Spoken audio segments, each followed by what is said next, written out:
Hoy me llegó el clásico mensaje. Hermano, compra de una vez, que esto se va para la luna. Yo ya no juego a adivinar, sinceramente. Abro mi libreta y hago la prueba de las 5 preguntas. ¿Cuál es esta? Bueno, si la empresa responde bien, sigo. Si no, cierro la aplicación y me olvido hasta tener esto totalmente claro. En 8 minutos te voy a dejar un método increíble en donde puedes analizar empresas y también ETFs para decidir con cabeza y en verdad con un objetivo muy claro de por medio. Entonces, ¿en qué se basa al final este tipo de estrategia? Bueno, vas a escuchar preguntas, no fórmulas como tal. La primera es si crece, luego es rentable, gana más de lo que cuesta el dinero, entra a caja la empresa, puede con su propia deuda y recién ahí analizamos si el precio tiene sentido. Luego aplicamos la misma versión en el ETF. Perfecto, entonces vamos con esta estrategia de preguntas encadenadas. La primera es si de verdad la empresa está creciendo. Bueno, en verdad, para esto debemos mirar los ingresos y los EPS o los Earnings Per Share, que es la ganancia por acción que tiene la empresa. De 3 a 5 años específicamente o analizando más o menos un flujo parecido de tiempo. Si vendes más y ganas más por acción de forma sostenida, bien. En cambio, si las ventas se quedan planas y el EPS, o sea, las ganancias por acción, suben solo por contabilidad o recompra de acciones, anota esta alerta y pasa mejor con cuidado, ya que crecer es más importante que inflar un número. El siguiente paso es preguntarnos sobre la calidad de crecimiento que tiene la empresa. Esto lo establecemos primero por el margen bruto, que es lo que queda tras producir, y el margen operativo, que es lo que queda tras operar, como dice el nombre. Si los márgenes se mantienen o mejoran mientras creces, avancemos, pero si caen, quizás estás regalando el precio para crecer. Aquí no marcamos en verdad si es verde o rojo para seguir, simplemente tenemos que conectarlo con la siguiente pregunta que en realidad es esencial. Y la siguiente pregunta es simple, ¿ganas más de lo que cuesta el dinero? Esto se evalúa mediante el ROIC y el costo, o un versus mejor dicho entre los dos. El ROIC es el Return on Invested Capital, que en verdad en español lo llamamos el retorno sobre el capital invertido. La pregunta es muy simple, si inviertes $100, ¿cuánto te devuelve el negocio cada año? Entonces, si tu retorno sobre el capital invertido supera de forma consistente el costo del capital, o sea, el precio de conseguir ese dinero, y los márgenes de antes están estables o en alza, entonces creces creando valor. En cambio, si tu ROIC queda por debajo de ese costo y además los márgenes están que flojean, crecen destruyendo valor y hay problemas de por medio, con esta lectura debemos pasar todo y luego seguir a la caja.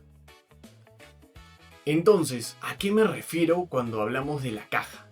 Bueno, la caja o el FCF, que es el Free Cash Flow o el flujo de caja libre, es el efectivo que queda después de operar y mantener la empresa como tal. Si es positivo y creciente, y en verdad mejor si las ventas suben, la historia se sostiene.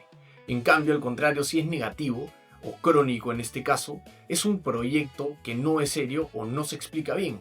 Esto al final es un freno total en la inversión, en donde tenemos beneficios en papel pero sin caja real. Es como una foto con filtro, te engaña totalmente.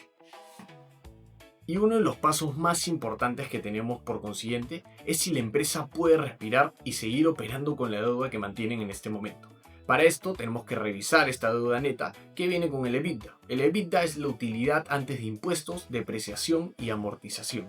En verdad hay muchas calculadoras de por medio y la mayoría de empresas tienen esto establecido que nosotros podemos revisarlo. No necesitamos hacer un cálculo muy difícil, simplemente las podemos analizar. Esto también tenemos que establecerlo con la cobertura de intereses que tiene la empresa. Después de analizar todo esto, que hay muchas herramientas en internet para ayudarnos, debemos saber si la cobertura suena sana. Si tenemos esto establecido, bien. Pero si apenas pueden pagar los intereses, cualquier brecha a la empresa la puede ahogar. Solo si esta cadena se sostiene, recién podemos pasar a hablar del precio y analizar si por ahí podemos invertir. Ahora vamos a pasar a uno de los últimos puntos y más esenciales, o la pregunta que más nos debemos hacer. Es si el precio de la empresa o del valor de la acción conversa con la realidad. Para esto debemos de comparar diferentes aspectos contables que ya hemos hablado antes. Está el EBITDA, está el valor de la empresa, está el crecimiento, están los precios, las ventas, o sea, hay mucho de por medio. Pero también debemos hacernos esta gran pregunta. Es si la empresa y su precio está en línea con el precio del sector y con el ritmo de crecimiento que tiene el mismo.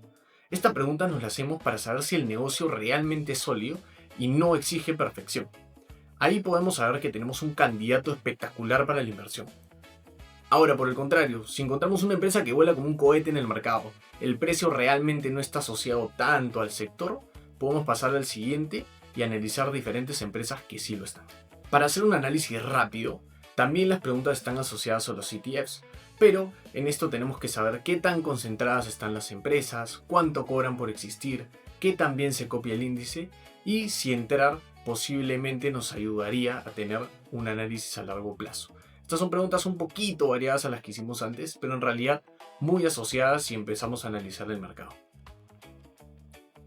Ahora, para hacer un checklist muy rápido y un resumen asociado en todo lo que hemos hablado, tenemos que ver 1. Si crece, 2. Los márgenes, 3. El ROIC o el Return on Investment Capital, luego el FCF positivo, la deuda razonable y la cobertura holgada, y si recién vemos esto, podemos comparar con el sector y el crecimiento asociado al precio.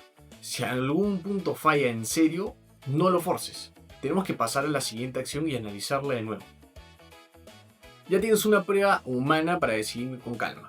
Preguntas estructuradas que van una tras otra y sin adivinar qué podría pasar en el mercado.